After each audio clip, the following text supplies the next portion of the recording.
welcome to our Can of Worms podcast, where we will open the can of I Have No Friends. Can of Worms is a podcast hosted by yours truly, Jack and Jolina Can.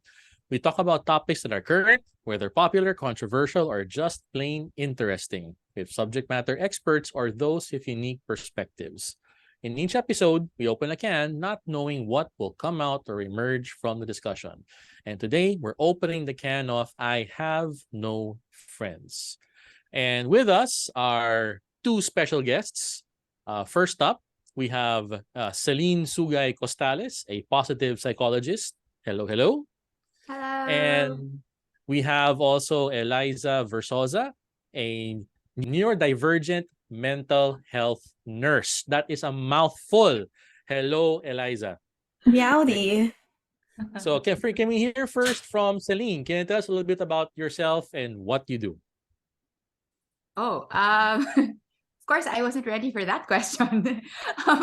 So I'm a registered psychologist. I used to do a lot of counseling and therapy, and then I found the world of positive psychology. So it's still the study of behavior, but this time around, instead of focusing on things that are wrong with you, the things that are a disorder within you, it's now focusing on what's good within you and the things that help you to thrive and to flourish in life. So a lot of my time is spent coaching individuals, whether personally or like within the corporate setting, and running workshops for leaders and around well-being.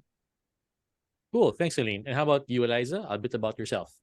Hi, I'm Eliza. So I am a mental health nurse. I'm a registered nurse, if that wasn't clear enough. I'm also neurodivergent. So I've been diagnosed with clinical depression since 2013. I'm doing good now, obviously. And now I'm taking my my MA in clinical psychology right now. And I'm currently volunteering with Luna's Collective in peer counseling with victims of abuse and victims of gender violence um, suits or cases. So right now, I really like the intersection of mental health and gaming. So I know some things about that. And if Celine is into positive psychology, I'm more of into the clinical CBT side of things. So yeah, that is me in a nutshell. Nice. Cool. Thank you so Thank you. much. Yes, and in terms of the topic, we're actually here today, and we really invited the two of you because we felt like you could really talk about the topic that we have. And really it is about this loneliness epidemic that has surfaced. And you know how Jack and I came across this. We're watching YouTube a lot, and at one point there was this video that said, I have no friends, and how it's actually an epidemic. And when I started, it's really a black hole. I started looking into it, and there are so many videos with so many people saying, you know what, this resonates. So these are people that will say, I'm 31 years old and I have no friends. And they'll share how how lonely it is, the kind of life that they have. And there's so many people that can relate to it. And I believe maybe it was exacerbated by the pandemic. So, and it all touches us in one way or another. I know I've had many instances in my life where I myself have felt that loneliness, especially when I moved from one country to another and I wasn't surrounded by family or friends. So I guess before we go deep into it, maybe a question for you. Do you have any personal story around this that you would like to share? Maybe we can start with Celine first, then Eliza. So for me, one thing, like when I learned about the topic, one of the things that came to mind was that uh loneliness for me at least, loneliness is really feeling like you're not connecting to someone. Yep. And a very concrete example was in the middle of the pandemic, I was on Zoom with a friend. So my friend was like, "Oh, let's go drinking." And so of course we went on Zoom. It was just the two of us. We were chatting away, and we've hung out like in the past in person, like just the two of us and all of that. And there was a moment where I was sharing, so this was like May 2020, the pandemic was relatively new. There was a moment when I was talking to him, I was telling him about some certification I had just completed. And I was like, oh, so you know what? I did this and blah, blah, blah. And I finally just got word today that I passed my certification and all of that. And then I paused, and he was not paying attention to what I was saying. And apparently he was checking his emails. And I was just like, at that moment, I was like, here I am on Zoom spending time with this person. But oh my gosh, I feel like I'm not with anyone. Like, I feel like this big news just totally like wasn't even heard. Right. And so I was just like, wow. And so when I heard this topic of I have no friends, I was like, and the you know, that idea of loneliness, I was like, in that moment, even if I was with someone, it was lonely. Another thing is I'm about, like Jolina, you just mentioned, right? Moving countries. So I'm about to move countries. And while I can easily make friends wherever I go, I can easily connect with people. Part of me knew that I was going to miss like the connections and the relationships that I have here, the quality of the relationships I have here. And so even if I haven't moved yet, every time I see people who post photos that they're in the nearby areas of where I'm about to move to, I'd be like, oh, are you based there now? Hey, I'm gonna move soon. Or it was just like, yes, okay, I know someone, I know friends. And I even asked some people, like, can you connect me to some people in the church that you go to so that I can just start getting to know people already? So I'm kind of like getting ahead of myself, like planning ahead, rather than waiting for me to be there and just like be like, oh, I don't know anyone and I don't feel connected to anyone. Yeah, thank you. And before we go to Eliza, I just want to say that, the story that you mentioned at the start, Jack and I were just listening to something earlier, and I remember what was said was that for you to not feel lonely, you need to feel seen. Yeah, And I Yes. think that's so powerful, the example that you gave. absolutely. Oh, and then just Right. like super quick add on, like the following day, a post about my certification came out, and this friend had seen it and messages me and says, hey, congrats. Why didn't you say anything? And I'm like, so I stopped talking to that friend, mind you. I stopped hanging out with this It has friend because it was consequences. just like, that's what I said. You were busy reading your emails. So yeah, there. Okay. What about you, Eliza? Okay, so I have a handful of loneliness stories because of my mental health journey. But two things that come into mind is Christmas. I always feel lonely in Christmas, which is kind of weird because for a lot of people, Christmas is a time where you get to be with your family, with your friends. Enjoy. It's a season of whatever they call. It's a season of joy. It's a season of excitement and merriment.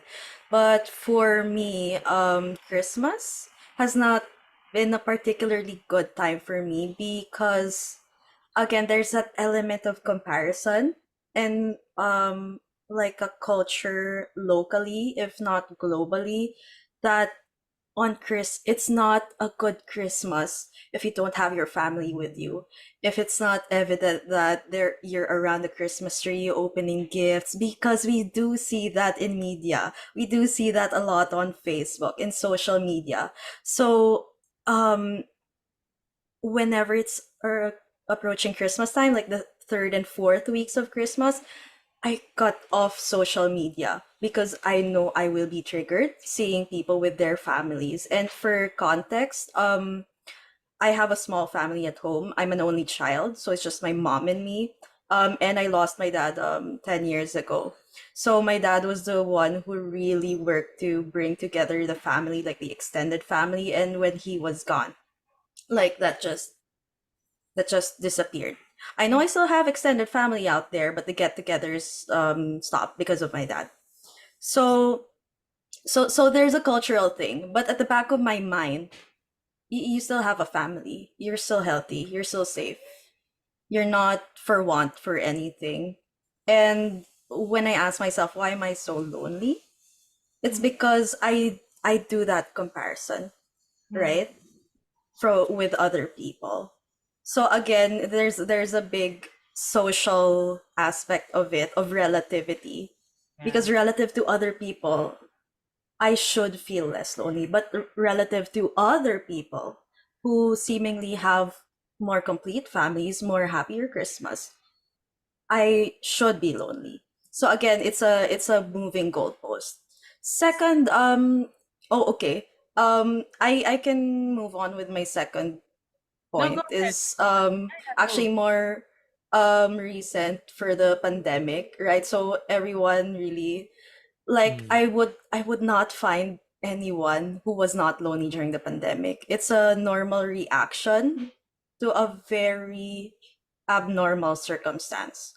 So um of course, in the first, 1 or 2 months of the pandemic, I was super lonely. Like, oh no, what's gonna happen? What's gonna happen? We don't know. I'm not gonna see my fiance ever again. Because my brain goes like, this pandemic is gonna last on for years. I'm not gonna see people. So fast forward to 2 years, we've adjusted to it.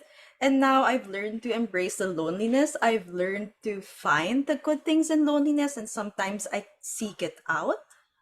Mm, And that's something you might want to talk about later. mm, But Yeah. there are a lot of things that made me enjoy loneliness because mm, of the pandemic.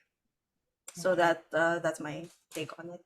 Interesting, interesting. And specifically to your point about it being relative, I think really social media has really played a big part in this whole epidemic. Is I mean, looking back to maybe a few decades ago, I don't feel like it's as exacerbated as it is right now. And maybe let's talk about that now, because yeah, my question for both of you is, what do you think is driving this loneliness epidemic, and what do you think it's about, and what is your take on it? And this time we'll start again with Celine. Yeah. So social media definitely does play a huge role, I think, Yep. with anything around mental health, right? In the past, I think it's a chicken or egg kind of thing, right? I'm sure in the past there were people with mental health challenges, but because it was taboo, people don't talk about it. Then we also don't know how much was really out there, right?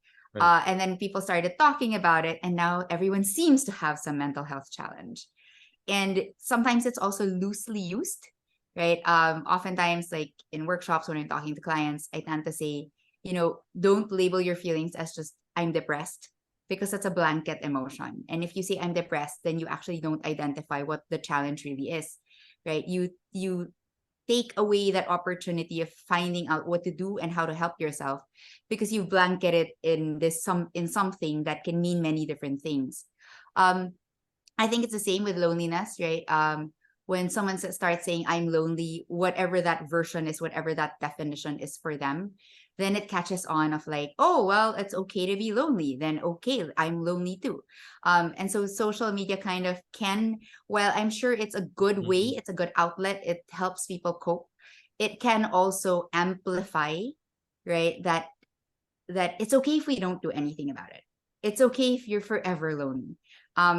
So it can put a negative spotlight on it rather than putting a spotlight on it and encouraging and empowering people to do something about it, right? To help themselves. So there's that. Um, Definitely social media, also the fact that people interact via social media, interact via messaging, right? And I would say a video call is 10 times better than just sending a message. So Hmm. Right. anything that's, even now, right? Dating is like slide into my DMs, right? So even that is like it's a very disconnected way of connecting with people. And that in itself amplifies the feeling of loneliness. If I could do a quick follow-up, Celine, on what you said. No? So you're saying like when someone says I'm depressed, it's a blanket term and you kind of need to nail down what's the specifics of it. Is it the same thing with loneliness? It's more of a blanket term, and if someone feels lonely, they also need to take the time to figure out what exactly is the root cause or the trigger. Yeah, absolutely. When we're lonely, it can mean like, oh, like for me, I felt lonely, and during my lifetime of like, I have big news, I don't know who to say it to, or I have a Mm. problem, I don't know who to run to. Then I feel lonely, right? Um, but it can totally be, I'm talking to a friend on Zoom, supposedly not feeling lonely, but then I feel lonely, right?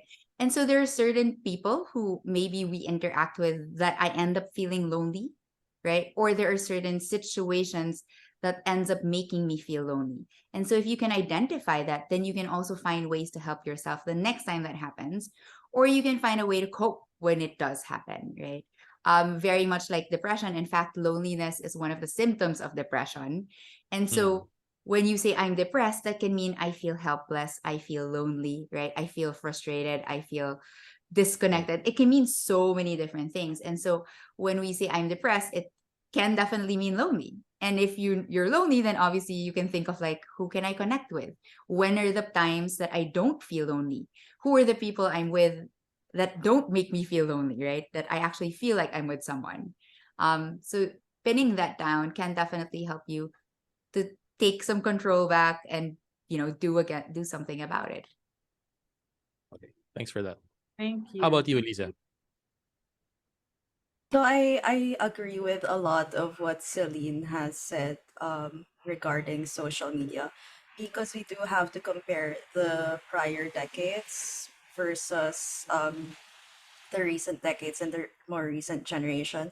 So technology has grown exponentially. Even I could not keep up. Like, it blows my mind that there's a new kind of technology every day. I really cannot keep up. And I thought I was one of the techie ones, right? So they are used to this very fast evolution of technology where social validation is very explicit, it's very quantitative, it's very objective. So the growing culture right now is you are more validated as a person if you get more likes, if you Yeah. get more comments. If someone you like comments, that's it, that is validation. It gives meaning and worth to you as a person. That is the growing connotation of, or the growing effect of, the increased use of social media. For older generations, we're used to the idea that it's an object permanence thing. We don't need to see that concrete validation in order to reinforce that we are still friends with these people.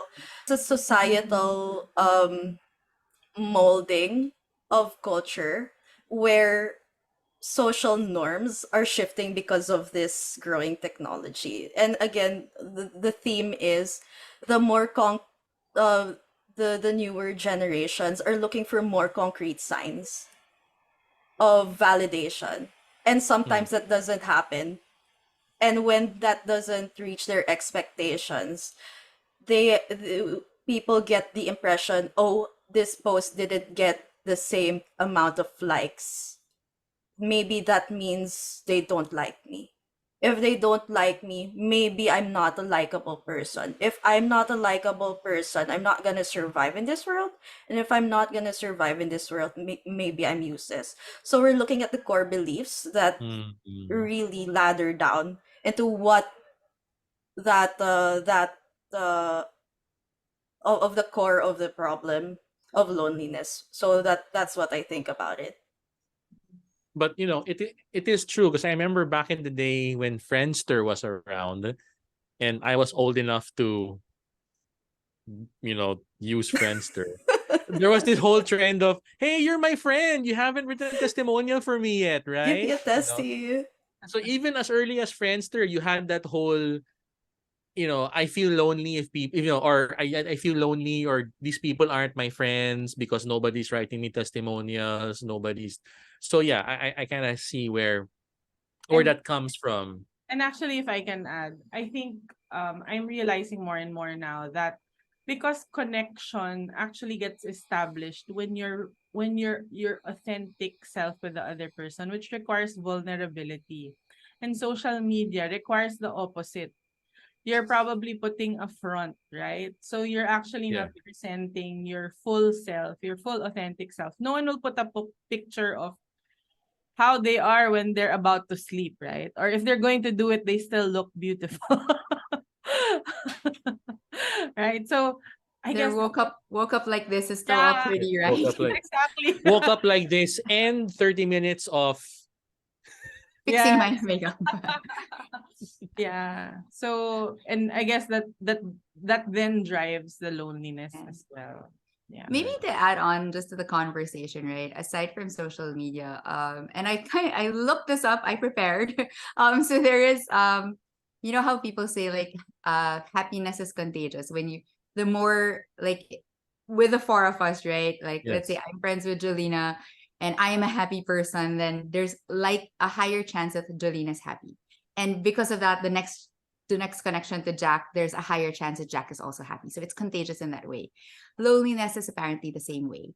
And there have been multiple studies, University of Oh. Chicago, Harvard, University of California, San Diego, that have come about with like studies where they're looking at, people checking in with people, their participants, every 2 years, every 4 years, and they found that if I'm lonely, there's a high chance my neighbor that's close to me will also end up becoming more lonely, right? So and maybe it's because of that, right? Jolina's point of how we're connecting with people doesn't if I'm alone, if I feel lonely, the way I connect with you isn't my authentic self, right? Right. I'm more closed off. I'm maybe more Right. negative in the way I interact with people. So probably my interaction with, let's say, Jolina or Eliza, you end up feeling lonely by interacting with me, right? So that can be a version of it that kind of, makes it an even bigger epidemic than it actually should be. Okay. And talking about the epidemic and how rampant it is and how people seem to be suffering or affected by this, how does it impact someone? Like, if I have this feeling of loneliness, how does that impact me as a person? What are some of the short-term effects that can happen? What can be some of the long-term effects that can happen if you feel this loneliness for an extended period of time?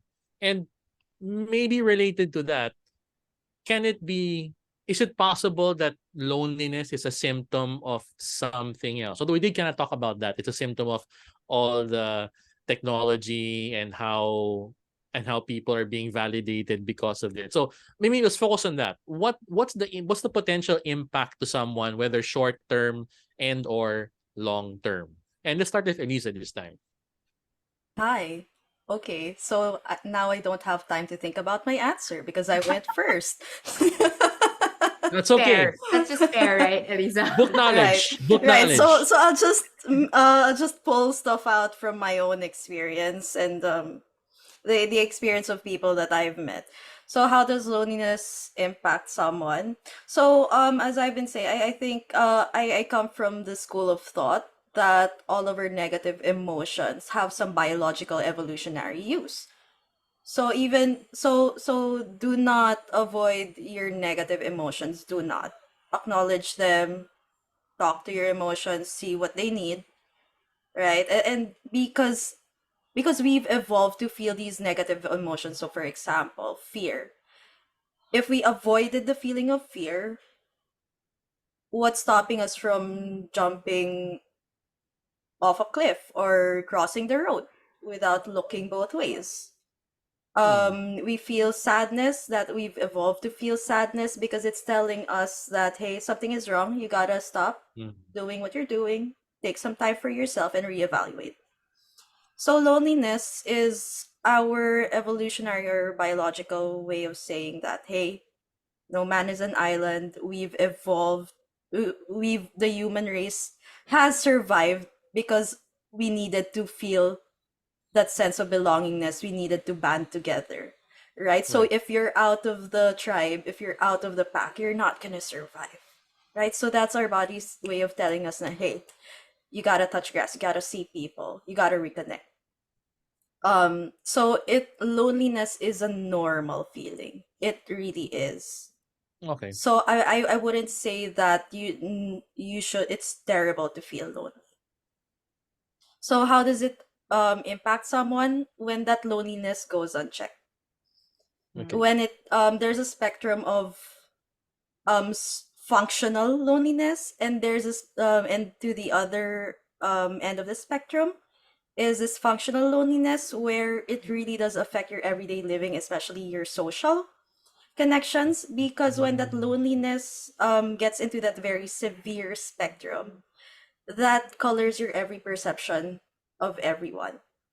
I'm lonely, you're not giving me attention, I'm not worth stuff, I'm not worth being around. And connecting that with what Celine was saying, that if you're a lonely person, it's going to transfer, or it's going to be contagious, and other people are gonna model that from you. Um, People will perceive you that way. So it's a cyclical nature. If people perceive you as lonely, no one wants to hang out with a lonely person who just Right. tells himself, I'm lonely, I'm not gonna give you any, happiness, I'm not gonna give you any social gratification. Of course, people don't want to hang out with you even if they wanted to.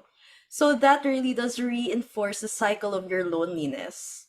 So somewhere in there, you have to really stop the cycle. Thank you, Lisa. How about you, Celine? What are your thoughts on that? So short term, definitely, right? It does have an impact on how we relate with others. Uh, there is and I like the point that Eliza made also, right? That feeling lonely is actually normal, right? Right. A lot of the things, a lot of our negative emotions are normal. When does it become not normal? It's when it starts causing a dysfunction in our lives, right? When we stop seeing people completely. It's when we can no longer go to work, right? And then Right. it now becomes a dysfunction, right? Or an abnormal behavior. But when that feeling of loneliness is small, right? It's small, it's manageable, it's something we can deal with, then it is important to actually pay attention to it again so that we Right. can do something about it. It's so normal, in fact, that there's this article that University of Cambridge came out with that said 1 in every 3 adults is affected by loneliness. That's how normal it is. That means one in this group of people, right? There are 4 of us, has experienced loneliness at one point in their lives, right? Is affected by loneliness. Short term, it would definitely come out in, withdrawing from your relationships, withdrawing from your friendships. It comes out in not having so much trust in others, even in the people you interact with on a daily basis, right? Even if the people supposedly you have good relationships with them, but because you start feeling lonely, you start feeling unseen by these people, right? Then you start not trusting them. I would say that would be like the short term thing. Definitely it is a symptom for depression, anxiety, suicide, maybe even in a more like group dynamic kind of way, like a family dynamic. Someone who is lonely can actually show that there is a problem within the system of the family or within the system of a friend group, right? And so Right. that in itself, if someone does feel lonely, you can look at that, and you can not just look at the person, but you can look at what is happening within the family system that contributes to making this person feel lonely. In the long run, there are a huge number of like challenges physically, like with our health, physical health. And I'm gonna again, I prepared. So there is like even CDC came up with an article about it, of how it increases the risk for heart disease, for Yeah. stroke. It in people who have had heart failures in the past or cardiac, problems in the past, they're 4 times more likely to die if they are lonely, right? So this huge thing, right? There's 50% increase in dementia because you feel lonely. And again, this is because our social relationships have a huge impact on our well-being, on our overall well-being. And as you can hear, right, a lot of these physical challenges or the health problems have to do with our heart, right? Have to do with having a stroke. It more or less has to do with also how we manage our stress. And if we're lonely and if we're always disconnected from people, we highly likely deal with stress by ourselves.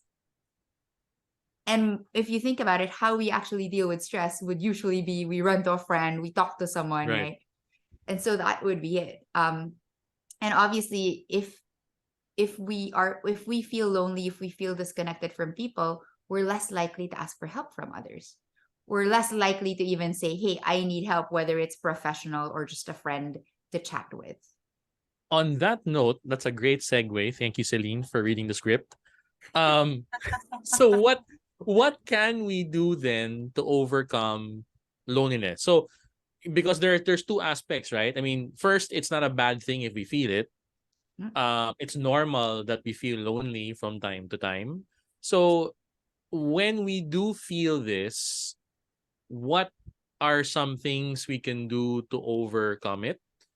What do we need to accept when it comes to loneliness and this whole concept of loneliness, and maybe what is within our control that we can change? But I want to do a follow-up to that question, because what if it's a person who is already suffering from loneliness because of a separate condition? How will it be different from, I guess I'll use the terms that Eliza used earlier, from a neurotypical person and a neurodivergent person? Do they have to approach loneliness differently, or I'll let you experts talk about it. And can we start with Celine this time? One is, if you can identify that you feel that way. Again, if you can't identify you feel that way, then you don't know what you're going to do with it, right? So Right. start with really acknowledging and accepting that you feel lonely, and that it's okay that you feel lonely. And now that you know you feel lonely, then again, I keep saying this, and I say this a lot in my well-being programs, you can do something about it, right? You can't do something about something you don't know, right? Something you're not aware of. Whether or not, for me, whether or not it's because of another loneliness is a symptom of something else contributed to it, chicken or egg, right? Whichever caused it. If you feel lonely, then again, I would say start with self-awareness, right? What are the situations that are contributing to it? Who are the people that you're with physically, but right in person with, but you still feel lonely? Highly likely there's something wrong with those connections, right? There's something that needs to be different about those connections. Remember that also loneliness isn't about the quantity, how many people you interact with, but it's Yes. about the quality of your interactions. And so, and I always have permission to use my husband as an example. My husband he and I would always joke that I have no friends. He would always joke about that. I don't have friends. My only friend is you. That's what he would tell me. He has friends, okay? So caveat. So he has friends, but he doesn't really interact with a lot of people. And a lot of the people he interacts with are because I interact with them. So I bring him along. But he doesn't feel lonely because he has really good relationships with his family members. He has these very few close friends that he would talk to. He talks to me every day and he tells me everything. And sometimes I fall asleep while he talks to me, but he's still happy about it. He's still fine with it. He still knows that I try my best to listen to him and to be there for him. So it's again about the quality more than the quantity. So you can start looking at that as well, right? What is the quality of my connections with people? When are the moments that I feel seen, I feel heard? Another big question, that would help you in terms of self-awareness is also in like who are the people that I'm able to show up to the way I want to show up, right? I'm showing up the way I want to show up. I'm not showing up as a different person because I feel like I have to be someone else when I'm with these people. And at the same time, are people experiencing me the way I want to be experienced? Because again, it might be I have a facade. I feel like I'm always so happy, right? And sometimes people think, oh, if I pretend to be happy, then I might be happy. But then that invalidates all your loneliness feelings, right? It invalidates how you actually feel. And when you're invalidating how you feel, then there's nothing you can do about it. So I would say really just start with self-awareness first. And then I'll give Eliza the chance to answer, and then we'll probably build on each other's answers as well. Sure. So first is again acknowledge. The second step, which I think is part of the first step, technically, is to accept. Because I think that acknowledgement is different from acceptance. Acknowledgement can be a step. It can be a process. It can take a few days. It can take a lifetime. Acceptance is also a process, and when we talk about acceptance, it doesn't mean I accept that I'm lonely. I'm not gonna do anything about it. It doesn't mean that. Acceptance is, okay, I'm lonely. I have these needs. What makes it particularly acceptance is accepting that you have to work on it.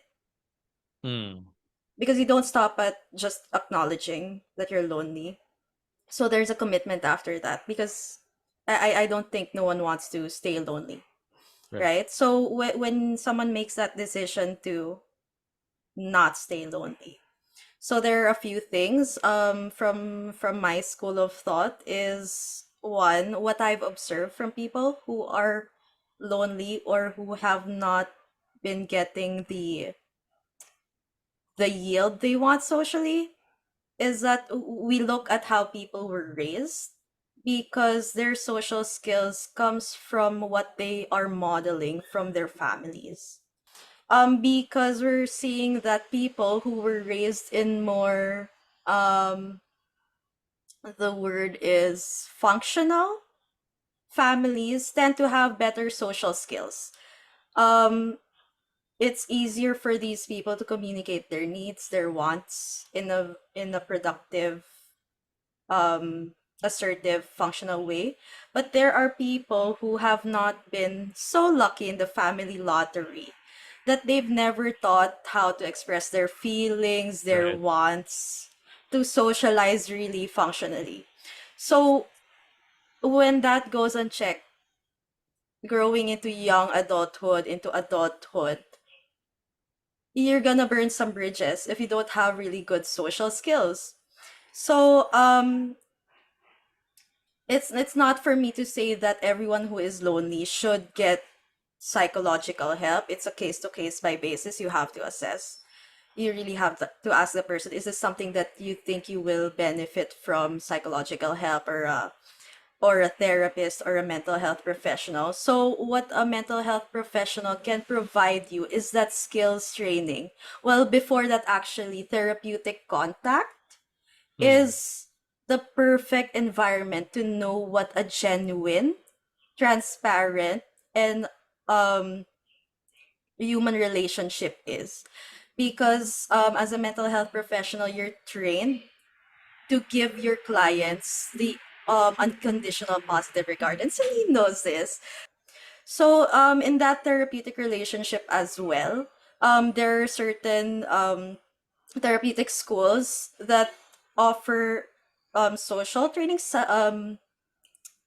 interpersonal effectiveness skills, especially from dialectical behavior therapy, where they teach you that, okay, this is how you communicate with people about how you feel without hurting other people's feelings. Mm. And again, circling back to those people who do not have that, the good social skills, sometimes um the word is they snap back at people, because again, they don't have this recognition of emotions, and they don't know how to process it internally, so that's why they have to ventilate it out.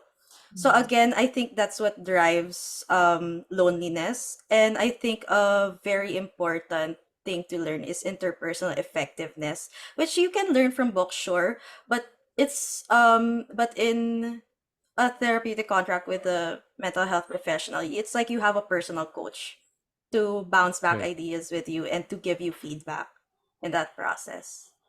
Yeah. And it if you've example, like if you feel lonely and you feel like you've been feeling lonely for an extended period of time, or it happens fairly consistently, there shouldn't be any stigma behind saying, you know what, maybe I need to Yeah. talk to a professional. It Yes. might be nothing, it might be something. I'll only know if I talk to a professional. Right, right. Just like every time when I wake up, my shoulder aches. I mean, at some point, I'll be like, I better talk to a doctor. I mean, it could be just I'm sleeping in the wrong position, or it might be there's something wrong with my arm that needs a professional to Right, look at. So Yeah. right. just to summarize what I'm picking up, based on what Celine said, if I am feeling lonely, maybe look at the kind of relationships that I've built. It's Right. not about quantity, it's about quality. So create those meaningful relationships by bringing your authentic self, allow for those meaningful connections to happen. But if you feel like that's not happening, and maybe you need some help, then maybe that's when you may want to go get help from a mental health professional to see if there are any other underlying things that are happening. Is that correct? Did I get that right as a summary? Yeah, I think so. And maybe if I can add, right?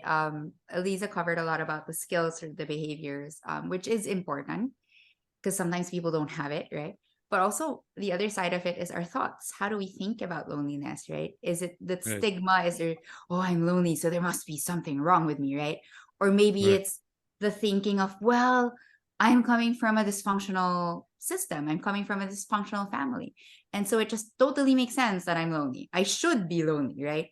So if we have the way we think about it, if we think about it negatively, if we think about it, we deserve this loneliness, that kind of thing, then obviously you're going to be in a never ending cycle of it.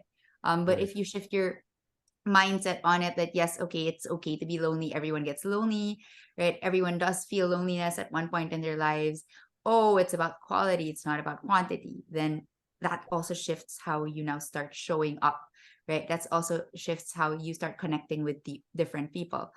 There are like thoughts out there that would say, just go out and mingle, just go out and meet people. But if you're going out to meet people for the sake of meeting people, it also puts a lot of Right. pressure on you, right? So in your head, it's like, oh, I need to meet people, and you're so pressured by it. And then let's say you don't connect with people. Oh no, I didn't connect with people. There must be something wrong with me. And so again, Right. it just adds on to it. And so maybe just coming from, right, like what can we accept that maybe it's not starting with let's go out and meet people. Maybe it's let's go out and do something that there are people around me. And if I end up meeting people, then great, right? So it kind of deloads you also of that pressure of having to meet people and having to connect with people. Or maybe it's about reconnecting with people that you already know. Right. And Absolutely. those and seeing each other more. Like when I say seeing each other, not that you're meeting each other, but that I see you, like I understand what's going on with you, and just really us being more vulnerable and sharing what's happening in our lives, because sometimes I feel that's what gets in the way. It's that we we feel like either we feel like it's a burden that Mm. Mm. um to share what's happening in our life, but actually I believe knowledge leads to love, right? The more we know about each other, the more we care for each other, and that's what builds those connections. And And sometimes okay, it might also, sorry, sometimes it might also be to give what you actually want to receive, right? yes, Sometimes because I'm so caught up in my negative emotions, the way I show up with a friend is like, oh, I'm so, I'm so Yeah. sad. Everything in my life is so wrong. People don't understand me. And so I don't share. But also then I'm not in a space also to maybe do that for the friend, right? To actually understand where the friend is coming from, to understand where they're going, what they're going through. Because if you're really friends, right? If the quality is really there, after you do that for the friend will also ask you, how are you? What's happening with you? And then you get to do the same, where you get to share your own, and then the Right. person will really like take the time to understand you and to see how they can also help you and be there for you. yeah. Okay, we've covered a lot. Before we close, one last question is, we've spoken about how we can overcome it if it was happening to us. Mhm. Now, if we know of someone who may be experiencing loneliness, what can we do to help them? Like, is there anything that we can do? I don't know. Any thoughts from you? This time we'll go Yeah. with Bring Eliza. him to a bar. And Let's start first with Eliza, then with um, so from a personal perspective, I've been in a place where I've been chronically lonely. And my first uh what comes to the top of my head is find a community that understands the concept of unconditional positive regard. I know it's difficult to find that community. I know it's difficult, but I think with the right people, you can find it. I was just lucky to find a community of friends, including Jack and Jaws, the local gaming community, who understood the concept of unconditional positive regard, where they saw me at my lowest. They saw me at some points that I was not feeling well. Um, And roughly in the words of Jack, this is like probably a mistaken citation, but I do remember it was from you. We still love you what no matter what Bea does.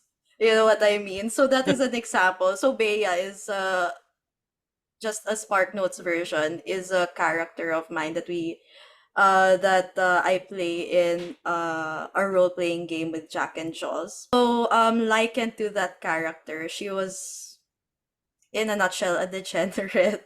She would do a lot of kooky stuff. But at the end of the day, her friends accepted her for whoever she is. And in that sense, I knew that, my friends also accepted me, even if there are times that I would ventilate. That was a time, that was a kalat time, that was a very messy time that I would ventilate on Facebook. I'm lonely, no one loves me. Ganyan, ganyan. If people were so easy to get turned off by a depressed Eliza, they would burn bridges with me just because of my depression. But there are people who are willing to still see the person that you are despite your loneliness, then keep them in your life. Like what's happening with me is that I used to have 1,000 Facebook friends. And during the healing process, I realized I have 1,000 Facebook friends, but I know that they don't really give a damn about me. I haven't even talked to them. But I can pinpoint the 50 people who do care about me, and I'm gonna keep them. They're gonna they're gonna have the privilege of having access to the goings on in my life. So again, it's circling back to what Celine was saying, was to cognitively reevaluate your idea of what loneliness is. What also is your idea of what not loneliness is, what validation is, because you have the agency to set that for yourself. And when you set that for yourself, that's your true north, right? And my true north is I am secure with the friends that I have. And regardless of the objective measures of social validation of likes, even if I don't talk to Jack and Joss or my other community friends for months, I'm secure. Because one, I trust them, and um they've given me that unconditional positive regard. No, nothing can ruin that for me and for my friends and I. So again, community is the answer. No man is an island. Sometimes people say that what people usually say is you can't love other people if you don't love yourself. And the converse is true. If people don't love you, you can't love yourself. So find the people who are willing to love you and see your worth, because from that, they will show you what you are truly worth. They will show you that you are worth loving, you are worth being with. So I hope you find that, whoever's only out there, I hope you find those people for you, and they're out there. They really are. A beautiful message. Thank you, Eliza. And how about you, Celine? What are your last thoughts on this topic? I have lots of last thoughts. um, I kind of want to add on also to what people can do if they do feel lonely. And I feel like these tips I have for you are not just for the people who are lonely, they're for everyone, right? Who do want to build better relationships with the people around them. So the first one is to be genuinely interested in others. Even if you're feeling lonely, again, you give what you want to receive, right? If you want others to feel if people want to feel connected, you want to be there for them, right? You want to show Right. that you're interested in them also, not just because you want to receive it, but because you know they want to receive that as well. So you're Right. giving what they'd like, as they'd appreciate also. So if you're forcing yourself to go out and to mingle with people, to connect with people, but you don't feel like doing so, then don't force yourself, because that will come out in your interactions. One way of going about it again is maybe look for something you're interested in, like a hobby, I don't know, a musical instrument, something that will have other people around you, but your purpose of going there is that interest that you have. Like it might be gaming, right? You're not Mhm. there your intention of being there is not to connect with other people. It's to be there for whatever that activity is. And then it's a bonus or it's a plus if you do get to interact with other people. That way, Right. again, there's less pressure on you to actually meet with people. And when you do connect with people, it's more sincere, it's more authentic, rather than you making it the sole purpose of being out there. Another thing I like to say to a lot of people who have a lot of challenges in relationships is don't expect one person to be everything to you. So Right. maybe you have that friend who is your gaming friend, but that friend is not the same friend you're going to watch movies with, right? Or you're going Right. to play badminton with. And you can have different people for different roles in your life, right? True. And expecting one person to do everything, like maybe, right, Jolina, if you expect Jack to play all the sports with you and play all the games with you and play all the musical instruments with you, that puts a lot of pressure on the person, right? On the person you care for and on your relationship as well. It's like you heard some of our conversations, Selena. Oh, I did? I'm a psychologist. I'm psychic that way. No kidding. I'm kidding. So you I mean like I'm gonna have that power also? so I like saying Once when I pass introduce the board exams? when I introduce myself, I'm like, I'm a psychologist. No, I can't read your mind. But when I talk to people and they're like, and then they have this look on their face, and yes, right, I said I can't read your mind, but really can I? So, anyway, so the main question that Jolina actually asked was like, what are some things we can do for the people who are Around us. around the person who feels lonely, right? For one is obviously if you really care about them, check in with them. Check in with them, even if they don't reply, even if they don't respond for a very long time, keep checking in on them. Don't give up on them, right? That checking in on them, whether you feel like it's getting through or not, it does send the message to them that they're not alone, despite feeling lonely. I have friends who like literally turn off their phones. Like when I message and they don't answer, I try calling them, their phone is off. And then maybe after a month, they'll be like, oh, hey, sorry, I turned off my phone. Right. And again, that's fine. So when they start replying, then I go like, how are you? What's up with you? Do you want to meet up? The next one is to be sincere also of like connecting with people. I get frustrated by this. Like when I have friends or acquaintances who'll be like, hey, we haven't hung out in a while. Let's go out. Game when? Yeah, let's plan it. And then it gets left there. And it never happens because there's never a set schedule, right? For me, be sincere about that. If you really want to meet up with a person, then invite the person, have a concrete date, set a concrete plan. And if you don't really want to feel like meeting up with a person, then don't even mention it, right? Don't lead them on of like, yeah, let's hang out. And then you don't really want to hang out with them. So obviously say it if you actually do want to hang out with a person. So be sincere about your connections and what you say to the people that you connect with. The other one is increase the number of face-to-face interactions you have with them. And yes, I know this was a challenge in the pandemic. That's why, so like, right, Zoom is actually a good enough replacement. And this is why also when we do online workshops or when I coach online, I always say, have your video on. Right? As much as possible, I would love to go through a session with your videos on. Because if not, then you're just multitasking or you're just not really there. And what the video on does is it replaces, if you really can't be face-to-face, is it replaces the face-to-face interaction. Obviously, face-to-face is so much better because the energy of the person is there, right? But the video on actually says, I'm present with you. I'm here with you. And so presence is a huge thing. When you're with the person, whether it's the person who is lonely, right? Or just people you care about, right? In general, be present with them. Turn off all notifications. Close your email. The story I started with. So close your email, right? Pay attention to what the person is saying. If you don't have very good listening skills, maybe you want to learn how to better listen to the person, right? So that you're not just listening to the words that are being said, but you're actually listening to what the person is trying to tell you. There was a recent study, and I can't remember who said it, but they came out with, I think it was the University of Columbia, British Columbia, something to that sense. But there was a study around how the impact of your cell phone makes a huge difference in the quality of your connection. So just having your cell phone. So let's say if the four of us were out to lunch and all our phones were on on our table, even if it was face down, it actually lessens the quality of our interactions. We're more distracted, we don't pay attention, we're more easily bored as well, as compared to if you just keep your phone altogether. It's not on the table, it's not within sight, right? And so that in itself, put away your phone.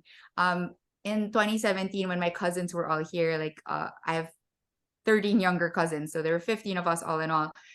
What we do is when we go to lunchtime, we have a box and we're like, okay, all your phones in, and then we put that box aside so that we can really connect with each other no matter how big our age gap is, so that you're really making an effort to be present with one another rather than just being like, oh yeah, keep talking to me, and then your phone's up there and yeah, go, I'm listening, but you're not really, right? So quality goes down.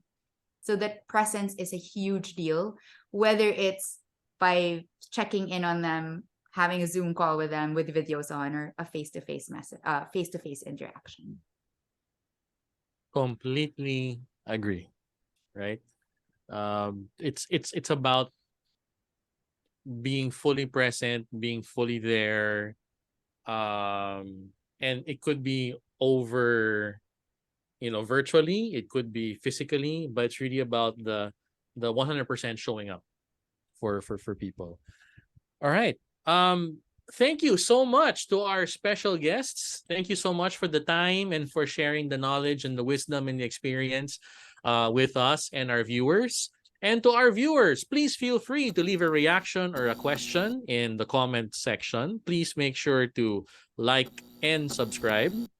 And thank you for opening the can of I Have No Friends with us. On behalf of Jules and myself, thank you for joining us for today. Until next time, bye-bye. Bye. Thank you. Bye bye. Bye.